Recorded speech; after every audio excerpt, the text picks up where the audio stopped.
Okay, good afternoon, everyone, and welcome to our international fact-checking webinar, where you will learn the basics on how to verify online information. My name is Mabatukwena, and I am the project coordinator at Africa Check. Just a quick one, I just want to make sure if everyone can hear me. Can everyone hear me? Okay, great stuff. Now, the 2nd of April marks the International Fact-Checking Day. This is a global initiative that recognizes the very crucial role of accurate information. So we celebrate this day to highlight the very important work that is done by fact checkers globally. Just a brief summary on what Africa Check does. We verify the accuracy of information that is made in the public domain, such as statements that are made by politicians, including elections manifestos and other speeches, so that we can keep them accountable. We also fact check information that is made on social media platform.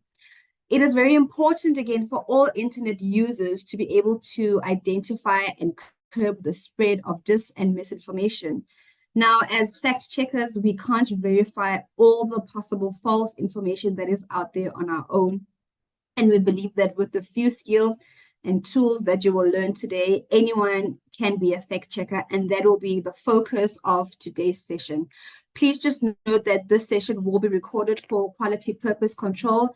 And if there are any questions, my colleague Bukamoso will be keeping an eye on the chat function. And if there are any other technical glitches, please put your questions on the chat function and they will be addressed. I'm now going to hand over to my colleague, Sarah Lubala Smith, who is our info finder and media literacy editor, who will be taking you through today's session. Please, I hope you enjoyed this session. Thank you, and over to you, Sarah. Thank you so much, Mabato, and hello to everyone. As Mabato said, I am Sarah Dubala Smith. I'm the info finder and media literacy editor at Africa Check, which simply means that I manage all our media literacy projects and I do the work to update our knowledge repository called InfoFinder. So today we're going to talk a bit about, I'll take you through the agenda actually.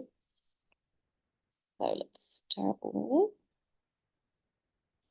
So we're going to talk a bit about understanding the information landscape in South Africa and Africa more broadly, talk about this term fake news and what it means, the impact of false information in the world, and then digital citizenship, what it entails. Then we'll have some basics about how to spot false information, and then just a quick interactive session to kind of test some of the things that you'll learn in this session. And then there will be room for questions as well. If you have any questions, you're welcome to put them in the chat, and my colleague Bokumoso will keep an eye on them. And then afterwards, we'll have a Q&A for any questions you have. If at any time you feel I'm going too fast, please just add it in the chat and then Bokumoso can let you know. Okay, so let's talk a bit about the information landscape. Misinformation is a big problem across the continent. In South Africa, a study done by the University of Houston found that 75% of people who encounter political news believe they encounter false news quite often, and 80% of the population views misinformation or fake news as a big issue affecting the nation. And this is especially important to keep in mind around election cycles, where misinformation has a real impact on how people vote and what we think about our democracy. Similarly, in Kenya, in the 2017 elections, a lot of people noted that they encountered information that wasn't true. 90% of them say they saw news that was either partly false or completely made up. I'm not sure if any of you are familiar with some of the violence that happened in the past in the Kenya elections due to some of this false information spreading. So again, we can see here how during the election cycle, the kind of false information we see spreading has real effects and dangers for people. And then again, in Nigeria, during the Ebola outbreak in Lagos in 2014, a number of healthcare workers had dealt with a lot of false information. So this is actually part of Africa Check's founding story. There was a rumor that spread that said that drinking salt water would stop Ebola, and sadly this caused a number of people in Nigeria to die because of drinking too much salt water. This was part of the impetus that started Africa Check when we began to understand the real human costs of false information. Okay, so what do you understand by the term fake news? Does anyone know? You're welcome either to raise a hand or pop it in the chat. I'm just going to give you a second. Does anyone know what it is? You're also welcome to just unmute yourself and yell. And if it's silent, I'm going to assume no one does, but I find that hard to believe. Anyone at all? Any clue? There's no wrong answers. Otherwise, I'm going to have to look down and be like, okay, what do you think? Let's see. Nicole, what do you understand by the term false or fake news?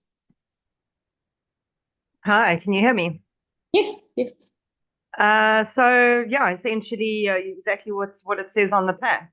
News that is spread on predominantly social media that does not have its basis in truth, and from my experience is usually used as clickbait by sort of people who make money off ads and things like that. So it's usually very sensationalist. Absolutely. Sensationalize is a good point. I see label here says news that could pass as something that could make sense but is false, news that is not true. Okay, so I think we all have a kind of basic understanding of what it means. So what we term fake news was kind of a term that was popularized by Donald Trump. It's often used to talk about stories that seem like real news but are actually untrue or completely made up. In the kind of fact-checking world, we prefer the term false information or mis and disinformation, which we'll talk about again. So if you think of misinformation, this is kind of rumors or mistakes in sharing facts. So this is false information that is spread without the intention of, tricking anyone or doing any harm. Whereas disinformation is kind of the sneaky side of false information, and it's all about lies created on purpose to fool people. This touches a bit on what Nicole was saying about those who do it for like monetary gain or clicks. And we'll look more into the kind of different types of false information in just a bit. Okay, so there are many types of false information, but we'll just talk about 5 basic types. As Nicole mentioned, there's clickbait. So I'm almost sure we've all encountered clickbait, right? It's that thing you see when you're reading a news article or online that says, you won't believe what this South African woman did to earn R1,000,000. So exciting headlines or pictures that make you want to click on the link. But, once you do, often the information isn't as exciting as it's been presented to be. Propaganda, I think this is pretty familiar to all of us. So this is information that is often one-sided, usually used to support a specific political view or group of people. I think when a lot of us think of propaganda, we might imagine kind of Nazi Germany, but of course, they're much more subtle forms now, especially around election cycles, made to, make kind of favor one side or another. Then we have misleading headlines. So this is when the title of an article doesn't really match what's inside the article itself, or it's designed to trick you. So around the time of the pandemic, when it was at its height, there was an article in the Mail Online, a UK publication that said coronavirus was causing these deadly fevers in some British, in the British population. But once you read the article, it was much more about 1 or 2 studies that had found that possibly there were some links. So it's these headlines that are designed to kind of get your attention that can be very misleading. One of the key kind of things when you think about these headlines, which we'll dive into a little bit more, is headline is used to kind of evoke strong emotions, shock or to scare you. One of the key things we try to remember at Africa Check when thinking about false information is whether or not it evokes strong emotions, and if so, that's something that you need to be careful about. And then deep fakes. So I don't know if we can still say that these are fairly new, but they're growing much more common. So these are super convincing videos or audio clips that seem to be real, but but have been changed, usually with some kind of fancy computer trickery, and they can make someone look like they said something or did something they never did. There was a video of one of the American comedians, I think it was someone, Key and Peele, one of the directors who made Get Out, who impersonate Obama's voice really well. And he was able to, using his voice and kind of deep fakes, pretend to make President Obama say things he didn't say. So this is getting much more sophisticated as we go on, so much harder to verify than ever before. And then we have fabricated content. So this is just stories or websites that are just completely invented and made to seem like they're real. So around the time of Donald Trump's initial run for president, there was a story doing the rounds that Pope Francis had endorsed him in a statement. This goes back again to what I was saying about whether or not these kind of headlines or stories evoke strong emotions in you, shock or anger. Or even like excitement, these are questions, these are feelings that we ask you to have a healthy sense of skepticism around. Okay, so let's talk a bit about how and why false information spreads. So on social media, people share and retweet a story. There are echo chambers, and this is just a term we use to describe, if you're online, often the people that you follow or who follow you have very similar views. We are often also fed an algorithm, which I'll talk more about in just a bit, of information based on what we like to see and read. So this can kind of lead us into a false sense of believing that, well, everyone believes the same thing I do, and everyone feels the same way I do. So this information that's spreading must be real, and you don't hear any kind of differing opinions. It's why one of the ways in which you can think about combating false information is to have a very varied news diet. So to take in more than just one kind of view or side of an argument or issue that you find online. I mentioned algorithms. So it's just a fancy term for the way computer programs work to make false news stories or sensational stories more popular. They show them, the more they show them, the more people see them, the more people like them, and the more it gets a lot of attention. It's a bit of a cycle. So you see a shocking story, I don't know, that says President Ramaphosa is stepping down, and then you spread it, and people in your network also spread it, and then the algorithm starts to be like, oh, this is a story that's really getting people's attention. So let's keep kind of sharing it with people, and then it kind of grows and grows and grows. There are also messaging apps. Often WhatsApp, especially on the continent, is a big way in which misinformation spreads. I'm sure a number of us have those WhatsApp groups where your aunt or uncle is like, this is the latest cure for COVID, or COVID isn't even real, or it's caused by 5G. I know I was inundated with a number of those. So forwarding messages, and often it's done kind of from a place of concern or care, where they want to make sure that you know the real information. And then also sometimes traditional media, sometimes people like, yeah, go ahead. Oh, bastante, ok. ¿Cuánto es Sorry. something? Bukamosa, could you say that again? Oh. Oh, I'm sorry. I think I unmuted by mistake. I'm sorry. Okay, no, not a problem. Okay, anyway, so also traditional media. So although we like to direct people to kind of reputable news sources, sometimes traditional news does share false information accidentally. When we take you through the interactive kind of portion of it, there'll be an image that I'll share that was spread by a lot of reputable news organizations who were kind of duped. So it pays to look at more than one reliable news source. When we see a shocking headline or story that we think might be false, it's useful to check multiple reliable sources.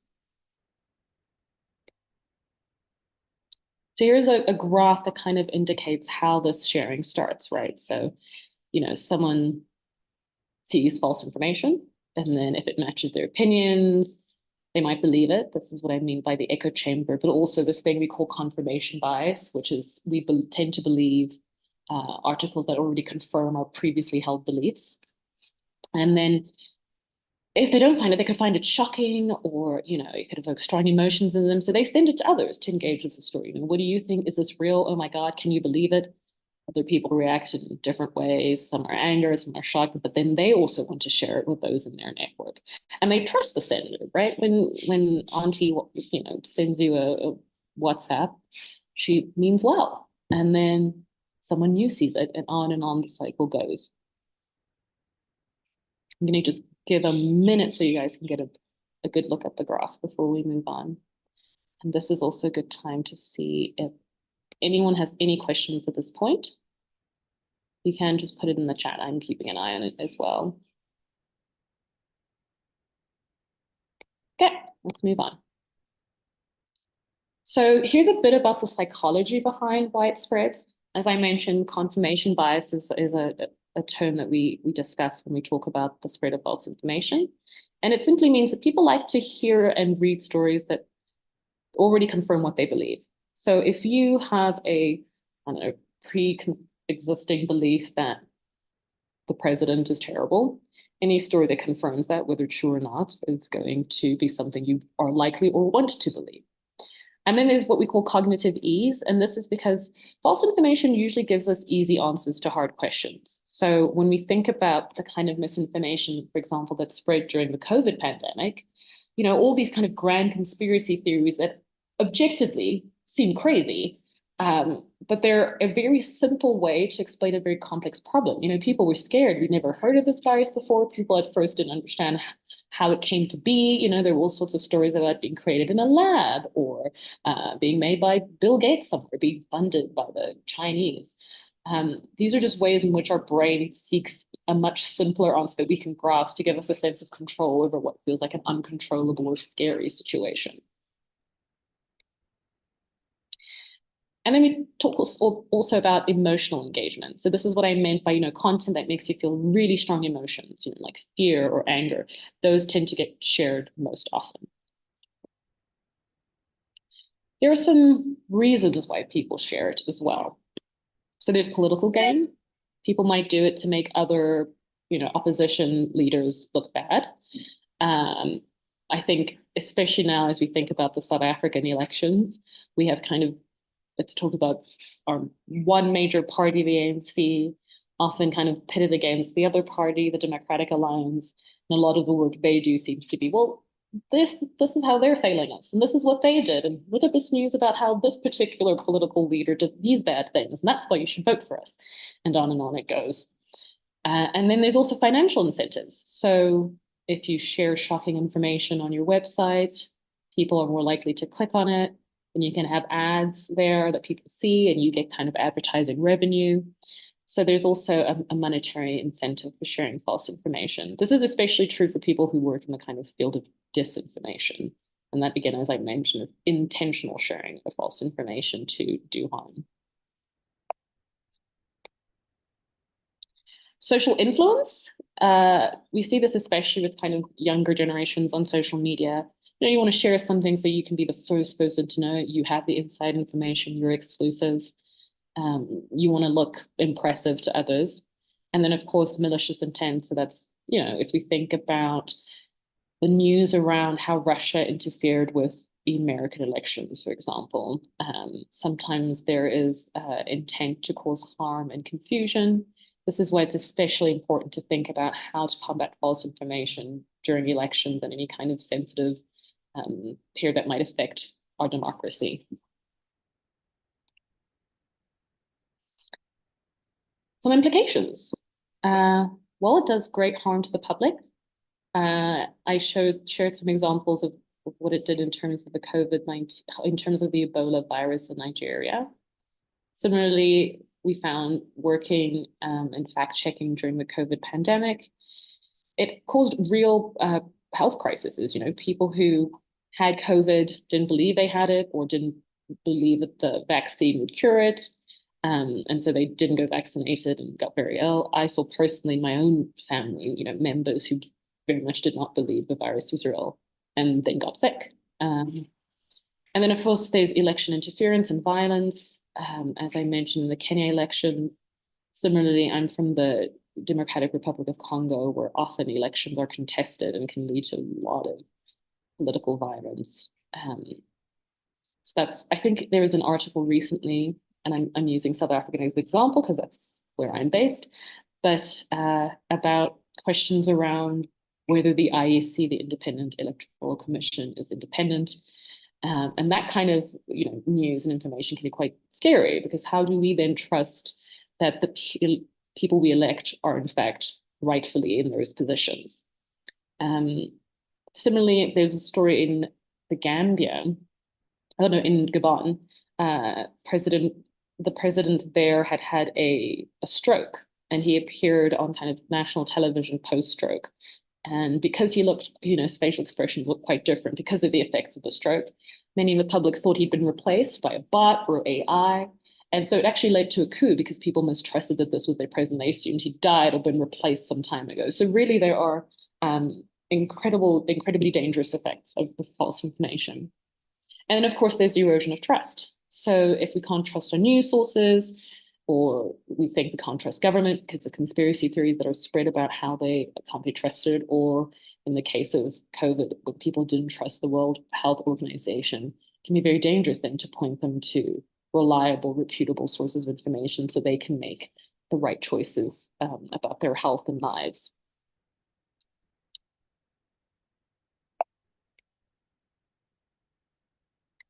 Okay, so some real world examples of this kind of impact I've been discussing. Before I begin, I'm going to ask almost at every section if there are any questions. I don't see any in the chat, so just reminding everyone that you can put them in there, and there will be time for questions afterwards as well. Okay, so let's talk about the 2007 Kenyan elections. So false information was used to influence especially young voters. People shared fake documents online, claiming that one of the opponents, Odinga, was a proponent of Sharia law, which is a kind of much stricter conservative version of Islam. And because Kenya is quite a multicultural religious society, this made Christian supporters stop backing him. And when the election official declared the opponent, Kibaki, the winner, there were doubts, especially amongst opponents who weren't Christian, whether or not he had won fairly. It led to a number of really violent incidences just between neighbors. I mean, suddenly neighbors were against neighbors, people were in the street. There was absolute murder and killing. It was an absolute tragedy during that time. So this is a very real world example of the impact of what disinformation and even misinformation can do. So, as I mentioned, after the election, there was a lot of fighting between those different groups who supported the different parties. People were displaced. There was a great deal of, I think something like 600,000 people had to leave their homes. And all this fighting also affected, obviously, farming, infrastructure, transportation. The Kenyan economy was badly damaged by this. So when we think about what we can do in combating false information, an important thing to think about is digital citizenship. Who knows what the term digital citizenship means, or has any idea of what it could mean? I'll give you guys 30 seconds, and if no one volunteers, I will have to pick on someone.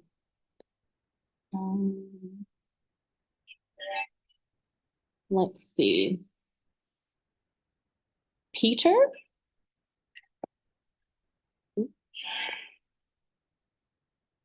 Peter, are you with us?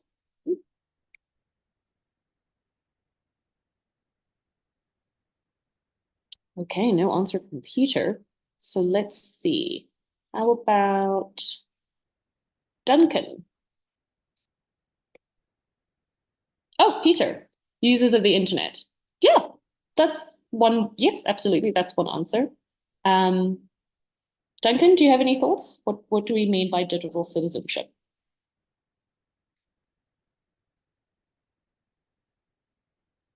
I'll give you a couple of seconds if you want to respond in the... Oh, there we go. Yes, Duncan, please go ahead. Sure about it. It's fine. You can say whatever you think. There's no wrong answer. We're all learning.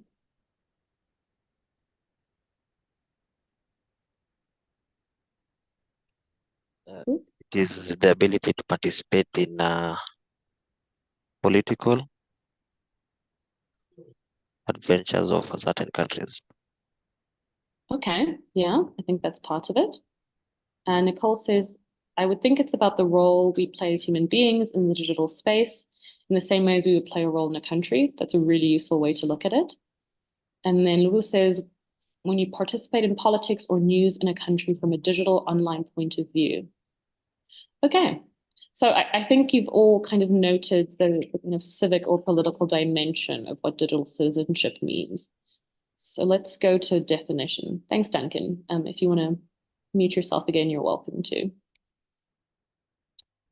So really, digital citizenship is about using technology responsibly, whether you're on the internet, using computers, or your phone, how you interact with society digitally in any way. So that can be very political and civic-minded, but that can also be, how you are on Instagram accounts, what you do on Facebook accounts, how you interact with people on WhatsApp accounts. I think often people, especially when you think about young people, don't fully comprehend kind of what their actions on online, what the effects and consequences of that might be, if there's any kind of sense of accountability, but also the ways in which the internet kind of never forgets what you do online.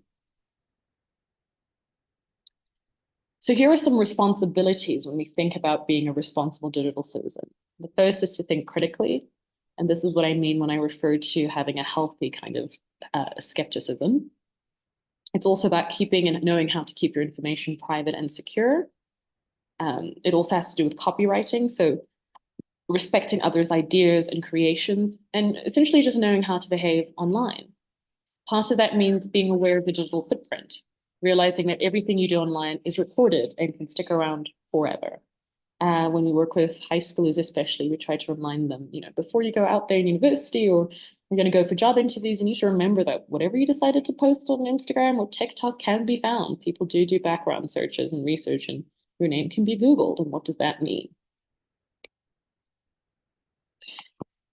We also need to think about the consequences of irresponsible use of our digital devices. So what you do online can get you in real trouble in the real world. Copywriting issues is just one of them. But as I mentioned, what happens if, oh gosh, in your past you shared some really awful misinformation that has kind of racial prejudicial implications, and the next time you apply for a job, people pull it up and they're like, was this not you? Is this not you on the gram? So thinking again about how our actions online have consequences. As I mentioned, there's professional and personal reputation. So it can affect how people see you, both personally and at work. I think if you think about even just during this election period, across the continent and certainly in the world, often what happens during these times is a political leader might, in an effort to kind of discredit their opponent, pull a tweet from their past that reveals something undesirable about them. Maybe they were secretly sexist or misogynist, suddenly it's like a tweet from 2012 where you disparaged women or disregarded people of a certain race or dismissed people with disabilities is pulled up, and that is remembered forever. It happened with the Canadian Prime Minister Justin Trudeau, who early in his presidency was by and large, especially by the Liberal audiences, thought to be quite a good, fair, centralist president. And then images of him wearing blackface in university were discovered, and suddenly he had to account for that. So thinking again about how our actions and what we post online affect us. Lebo, I see you've said, is it possible for people of employment to separate your social persona to your abilities to be professional? Well, that's the thing. I think in the age we live in, as we think about digital citizenship, everything we do online is used. Whether or not that's fair, whether or not people should be able to separate the two. But I think especially because so much of our work now is also connected to what we do online, and because of the reputational risks of many organizations, they're going to use that. And if you think about, you are one contender amongst many, if you're looking for a job or, some kind of professional opportunity, this is one way to kind of weed out those you want and those you don't, whether fair or not. Okay. So here are more consequences of being an irresponsible kind of user. There's these negative interactions online. There's like cyberbullying, spreading hate, can really lead to terrible emotional effects. Might leave you anxious, depressed. A kind of more recent, although I don't know if you can say more recent, perhaps in the last 5 to 10 years, I would say, issue online has been what they call revenge porn. So this might be kind of private photos, intimate photos you shared yourself with a loved one, and said loved one might then share it with others after you've broken up, or their phones or devices might be hacked because they don't have great privacy functions. And suddenly what you thought was between two people is spread online. And this can be used for a lot of people to kind of create great harm in their professional lives. I was recently listening to a podcast about a woman in America who this happened to. She was dating someone for a very long time, shared some private images of herself. They broke up, he became vindictive, and shared all those kind of private photos with all of her professional network. And this happened over the course of 5 years. I mean, he was relentless. So that's an extreme case, but also not, it's not the only example of this sort of thing happening. So let's talk about how we can be responsible digital citizens. So the first is just understanding the feelings that are involved in this, that there are real people behind every post and account with real feelings. That means thinking respectfully when communicating. This includes, by the way, when you do encounter people who spread false information online, right? The knee-jerk reaction might be to be like, why are you such an idiot? Why are you sharing this? This is terrible. But often that isn't helpful or useful, and people tend to get much more defensive. So often when I talk to people about how to approach loved ones or friends who spread misinformation online or via WhatsApp, it's to approach them privately, take the conversation away from the group chat. Begin with questions. Well, so interesting that you share this. Why? And then you might share a more reputable source of information. I found this kind of article that contradicts what you said. What do you think about it? So approaching with much more empathy and respect can go a much longer way. And that's if you can keep in mind all the kind of psychological dimensions we talked about in terms of why people spread false information, can then inform how you approach people when they share it. Thinking about your impact is important, thinking about how what you say and do can make people feel, whether it's good or bad. And then trying, as much as possible to be a purveyor of good, reliable information instead of trying to bullying people online, spread news that is accurate and useful. Okay, so let's talk about how to spot false information. This is a very kind of basic overview of how to do it. So the first is to ask who says. So who is the author of the story? Who's telling the story? Is it, from a place like a well-known newspaper, a TV channel? Is it from a website or a person you've heard of? You have to double check, right? If you're going on a website that has, news spelt with a Z, you might ask some questions. You might want to, when you're on said website, look at their About Us information. Sometimes they'll say in their About Us, we're a satirical website. So you immediately know anything that's posted there isn't true. But also, try and see what other stories they're posting on said website. Has this writer or journalist written before? Also, you'll sometimes notice that articles are either published under sort of a person's name, or sometimes they might just say the kind of overall platform or name of the website. And I tend to be much more skeptical of those that don't have an attachment to an actual author. So these are things you want to double check and look around. Then be a truth detective. Use websites that are like Detectives for Facts. Africa Check is one of them, but it's certainly not the only fact-checking site. But if you're looking to see if this kind of story has been debunked or not, especially if it relates to the continent, that's a good place to start to see if we've already fact-checked it. And then certainly, as I mentioned, look across other reputable news sites. Are they reporting on this? If this is really breaking news or as shocking or incredible as this headline would have you believe, then it should be shared in other places that are reliable. And this is what I mean by match it up.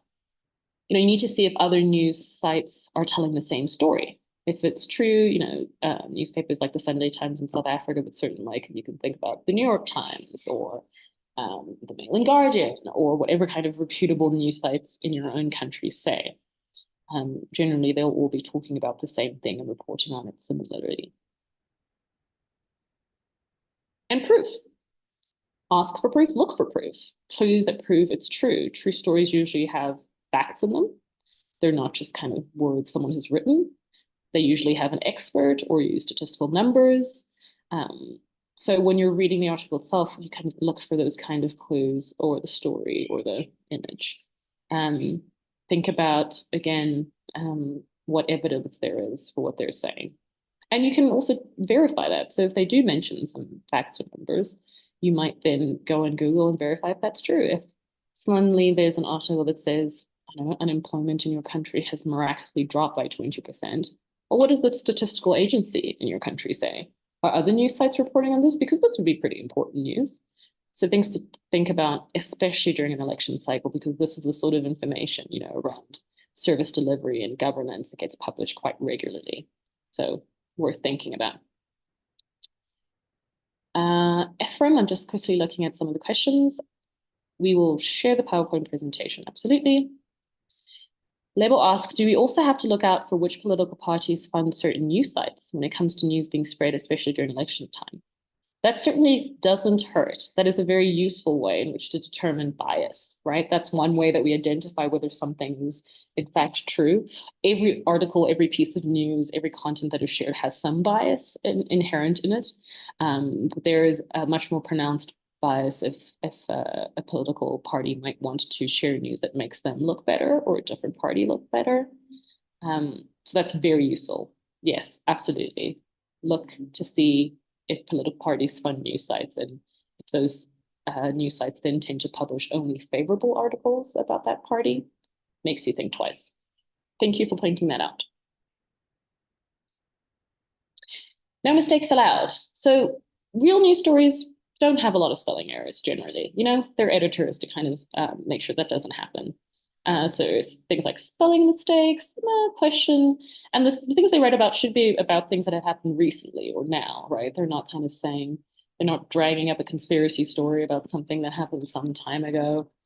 So these are things to check. This is, as I mentioned, just a quick kind of, is News 24 spelt with a Z? Some questions to think about. And then back to if it evokes strong emotions in you. False information, false stories want to make you feel either really excited or sad or angry so that you'll share them without thinking. So if a story makes you feel incredibly emotional, that's usually a red flag. I think right now, news especially is incredibly emotionally charged because so many of us are headed towards an election or have recently just had one. So all the kind of topics in the news are personal to us or have kind of real impact to our lives. So thinking around what emotion it evokes is really important. So if I read an article that seems to say something really terrible or disparaging about a party that I support, and I want to immediately say, well, this is false. Or if I see something that is unequivocally, kind of praising of a political party, I might then do some research about what other news sites, reputable ones, are saying about same said party.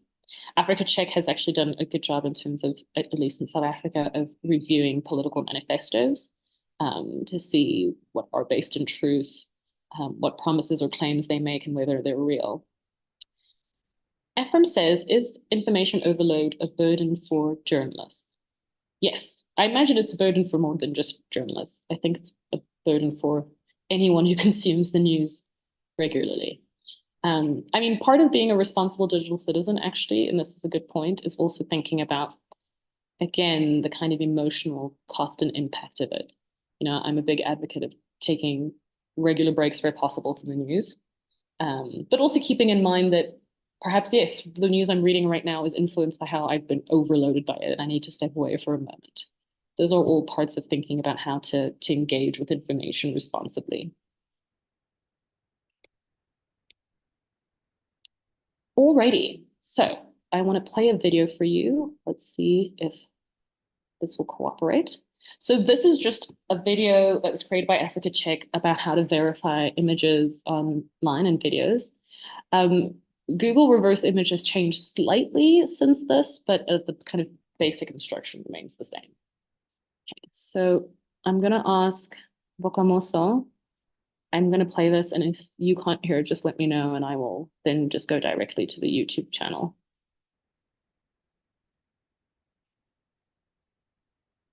Oh guys, look at this cute picture of an elephant carrying an adorable lion cub that was dying from heat exhaustion.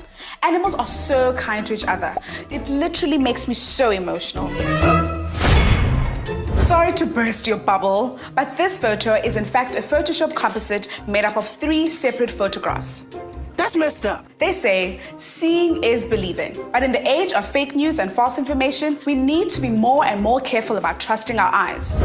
From deep fake videos, moving forward, we need to be more vigilant with what we trust from the internet. to photoshopped images, it is now possible to make highly convincing depictions of events which never occurred. And some slightly less convincing ones. Sometimes the fakery isn't in the images themselves, but how they are used. The photo is real, but it doesn't match the story. For example, check out this picture of a burning bus. It was shared by someone who claimed it shows a vengeful attack on South African buses in Zambia after xenophobic attacks. But the image is actually of a bus burning due to a technical fault in Malawi.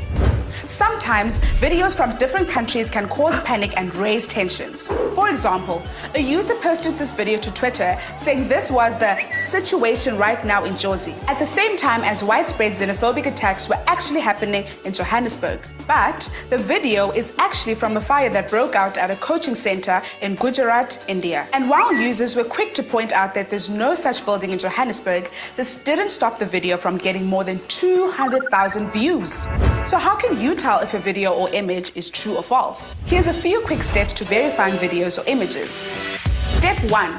Do a reverse image search. Did you know that you can search Google using pictures instead of words? I know, pretty neat, right? If you don't know, now you know. This can help you identify more information about an image, like where it's been shared before. Let's try it with this pic of Jacob Zuma breaking it down with South African gqom artist Babes Soduma, which was shared on social media. We know Ubaba likes to get his groove on, but this seemed a little far-fetched.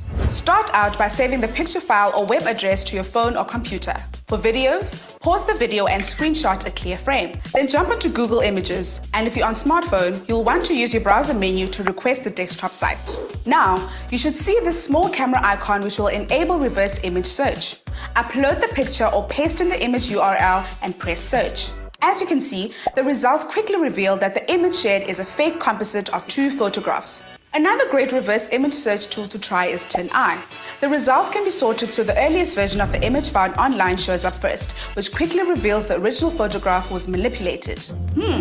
Looks like Babes was one national treasure Ubaba didn't get his hands on. Step 2. Look for visual clues. If you don't have luck with the reverse image search, it's time to consider visual clues. Look out for a distinct building or mountain range, a language from a visible billboard or shop sign, or schools, hospitals, statues, towers, vehicles, and registrations. In the video of the burning building that was supposedly the situation in Jozi right now, a careful observer would have noticed that the writing on the building is a giveaway that this location is not in South Africa. Sometimes, simply searching for what you see in the image by describing it can have really positive results. Step 3. Map it out.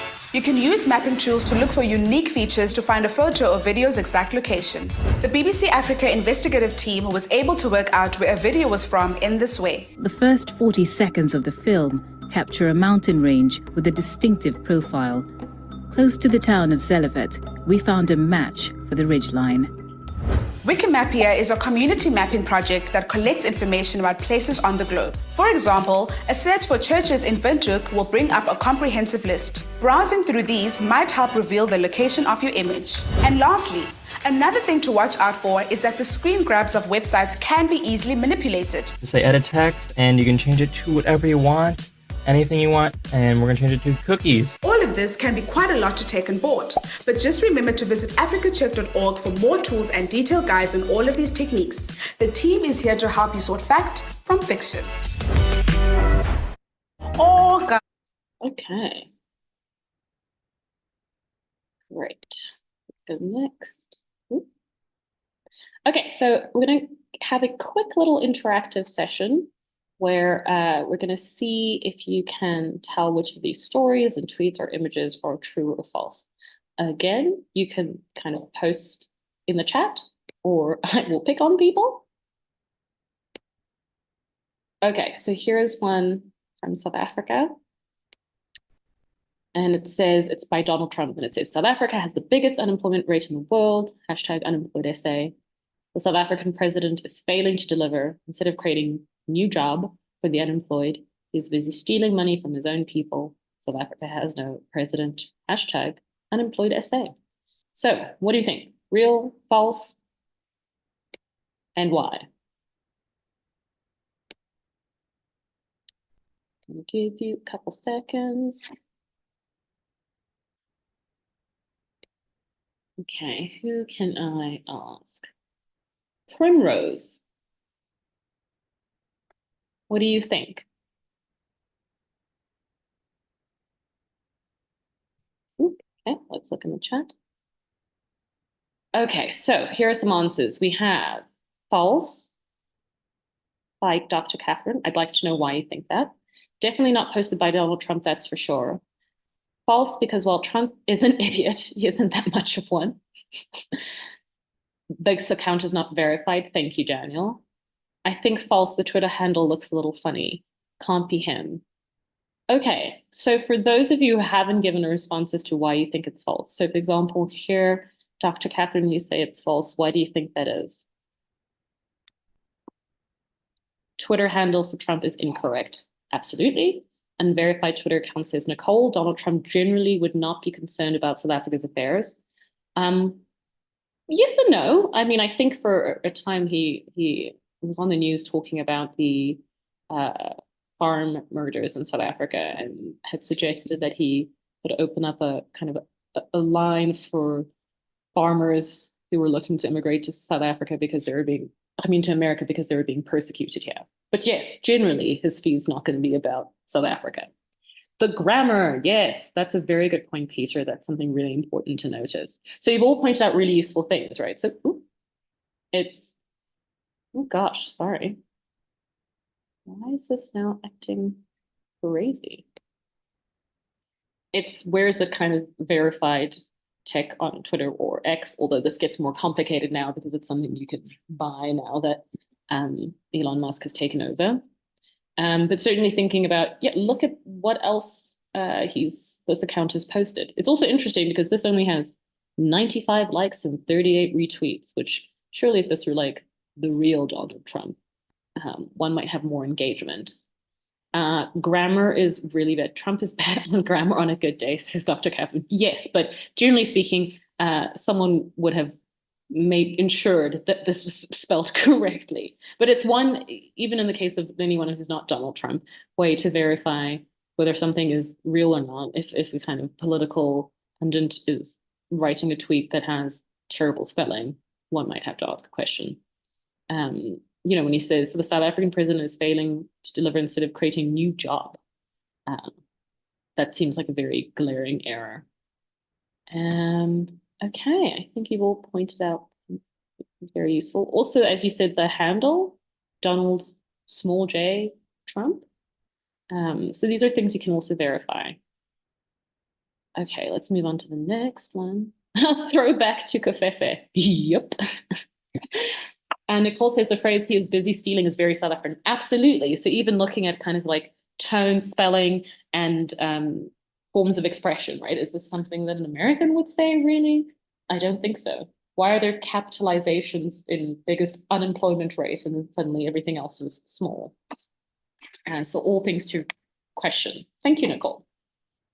Okay, next one. So this is a did you know, a post that appeared on Facebook. And it says, there's a song that's been proven to reduce anxiety by 65%. It's called Weightless by Macaroni Union, and it was specifically designed to slow your heart rate, reduce blood pressure, and lower cortisol levels. It's so effective, in fact, that it's dangerous to drive while listening to it because it can make you drowsy. Is this real? What do we think? What would make us kind of question whether or not it's real? I await your responses in the chat. Or feel free to shout out. False, no sources cited. Okay, good point to note, level.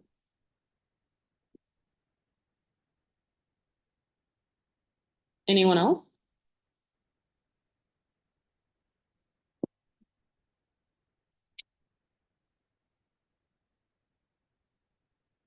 Who thinks it's real? Ooh, does anxiety have percentage measures? That's an interesting question. Well, certain studies do measure it as a percentage, but you would then have to be like, well, what kind of study is this? False, no specific song can change one's physiology like that, says Dr. Catherine. Okay. Okay, so let me try. So I've done a quick internet search and found the music band called Marconi Union, and they actually have a song called Weightless. And a psychiatrist website says that the song was carefully calibrated to trigger deep relaxation. So I think it's true. You are right. Yeah. Thank you so much. But you all noted things that are really important, right? So one is like, where is the source? So these are, when we think about whether or not this is false information, when I say cultivating a healthy skepticism, that's what you hear, right? So thinking about why isn't the source mentioned? Can a song actually influence your physiology? Duncan, you asked what cortisol level is. It's cortisol level essentially is, if I'm not mistaken, a secretion of hormones that affect your stress level. So when you're stressed, it's released into your blood, and it can cause damage like, it can cause heart damage. It's a number of things, but it's a stress hormone. That's the best way to explain it. Yeah, it's unbelievable, but true. But again, if I saw this post on Facebook, I would also be like, well, where is this from? You'd ask questions.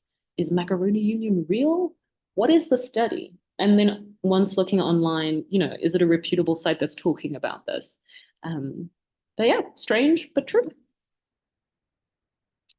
Okay, here is one that says BEE is coming to an end. So BEE, for those who don't know, is Black Economic Empowerment. It's I guess we'd call it a kind of socio-economic law in South Africa that is used to try and redress the inequality by prioritizing a certain number of Black employees in companies. So this is an article that says the president of South Africa says it's coming to an end soon. Businesses should be treated equally. Is this real? If not, if we don't think it is real, why? What makes us suspicious?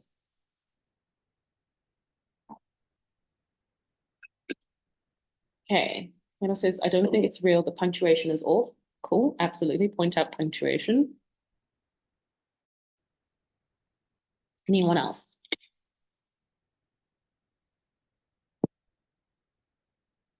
I don't see a date. Yep.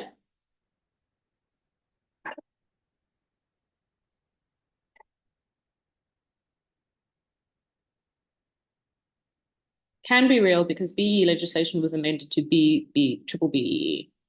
Okay, so this is in fact false. These are all good responses. But again, you've done a really good job of kind of being truth detectives in this sense. There isn't a date. This is also would be quite a controversial decision, right? That would probably evoke a great deal of complicated sentiment. Primrose said this should be preceded by some process, like the National Assembly voting on it. Absolutely. So you would expect to see this would only be true if such a process had happened. Absolutely agree. So you've all kind of mentioned really good points. So this is a false news story. Okay, because can this be found on Pinterest? Level says probably. I'm going to speed through the last two just because we're running out of time. This is a tweet by Lady Gaga, the singer, who says, I needed to fart when this picture was taken. True or false? Something Lady Gaga would say? She is quite, out there.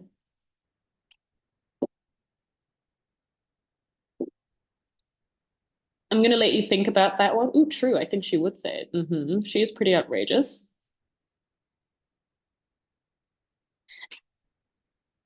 And you also see that, she's verified. So we know that this is her. From a history of bacon wearing, I would say it's possible. Good point, Nicole. Good point. So this isn't in fact true.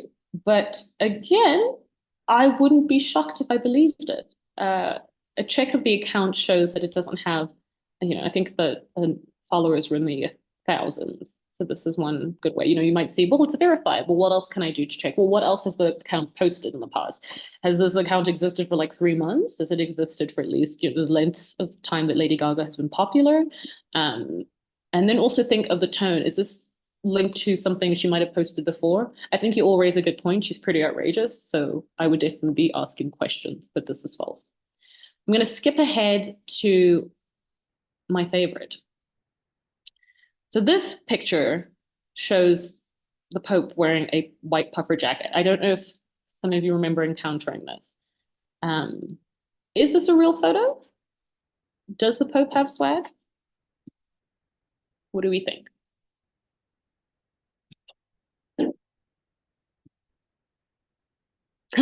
Dr. Kevin says, my fave pick of generative AI. Okay, so you already like it's generative AI. Cool.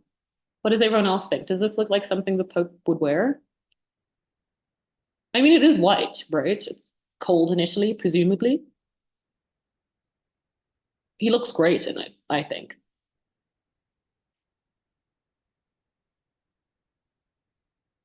What does everyone think?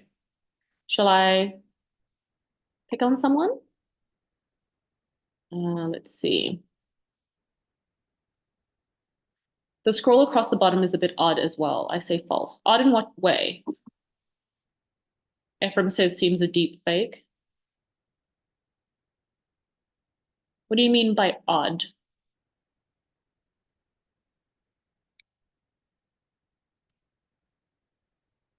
Anyone else? What do you think? AI generated. Okay, I'd love to hear from you why you think those things, right? The question mark at the end of the statement feels like them trying to protect themselves from a false claim. Pic shows Pope wearing white puffer jacket. Good point. The words, Kayla says the words that define Sacramento on hearing about fentanyls are not really English. Oh, this is just a screenshot of a scrolling banner. So the word's just been chopped off. But things to ask for sure.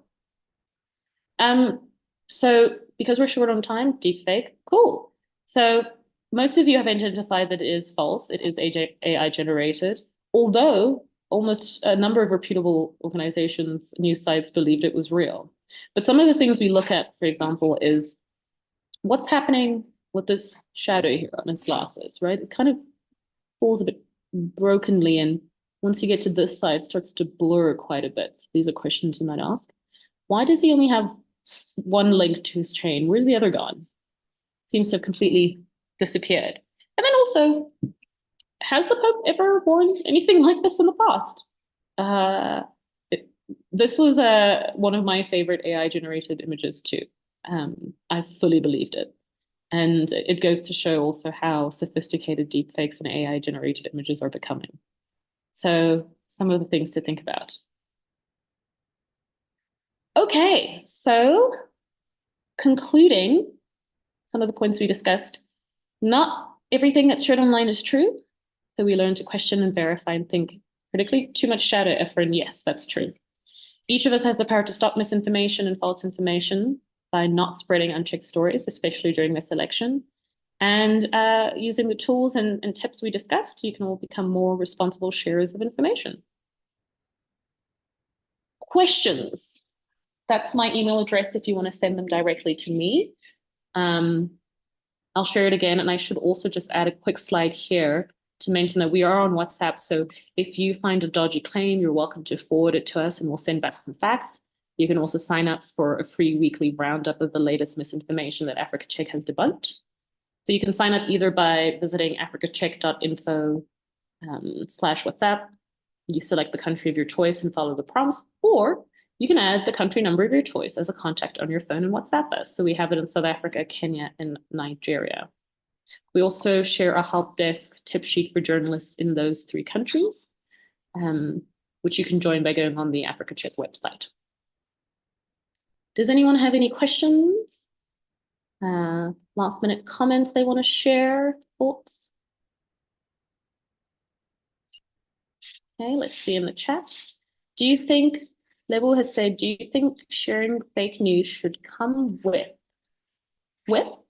consequences? I just want to ask you that question. What do you think, Lebo?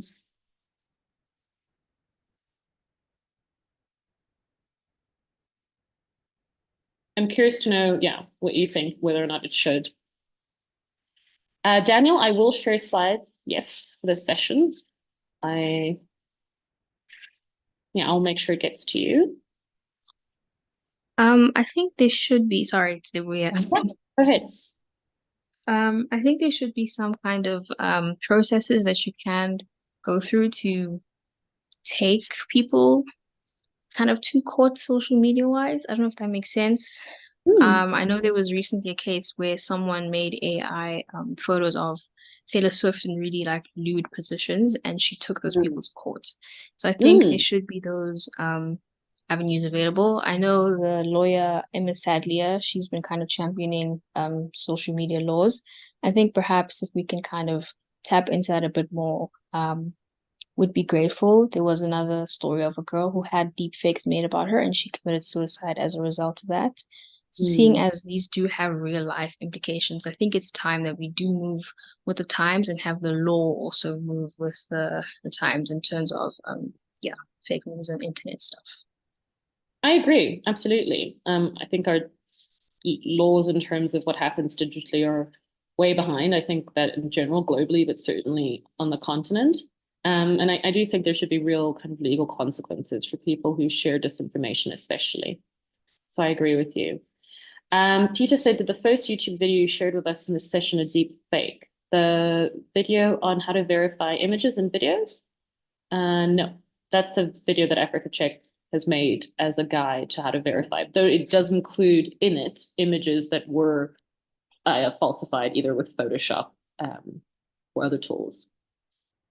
Africa Check isn't in Ethiopia. Unfortunately, Ephraim, it isn't, no. But we're constantly looking to expand our reach and partnerships. So hopefully we will be. Kayla says, do you track where disinformation is coming from? For example, media monitoring has shown Russian, Chinese, and some MENA region countries being implicated in some targeted campaigns in elections, especially in Africa. So sometimes, but I think in terms of the kind of deep, what we call like forensic investigating online work, that generally we focus on kind of fact checks that are easily accessible to the public.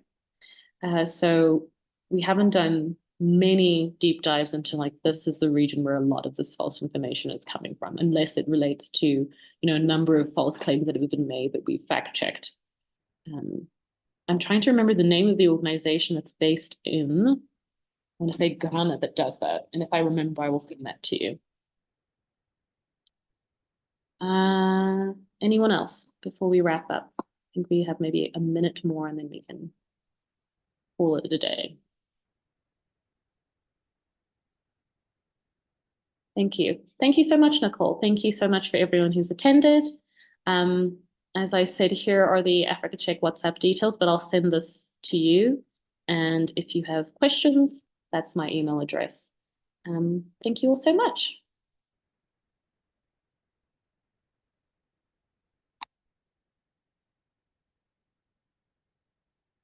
Okay.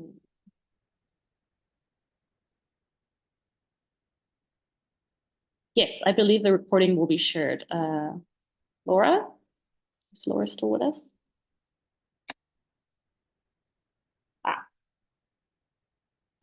Thank you so much, Daniel. Thank you for all of you who attended. Yeah, so Laura's recorded this session, so we will make it available to you. Yes, fantastic. Thank you all so much for joining us. Yeah. Okay.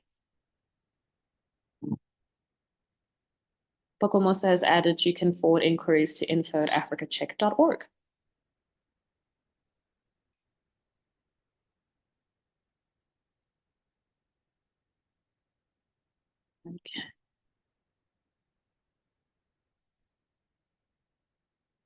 One last message. Thank you, Peter. You're a fact-checking ambassador in Kenya. Thank you so much for joining us. All right, Laura, if you want to end or stop recording, you're very welcome to. There's a question about the certificate of participation.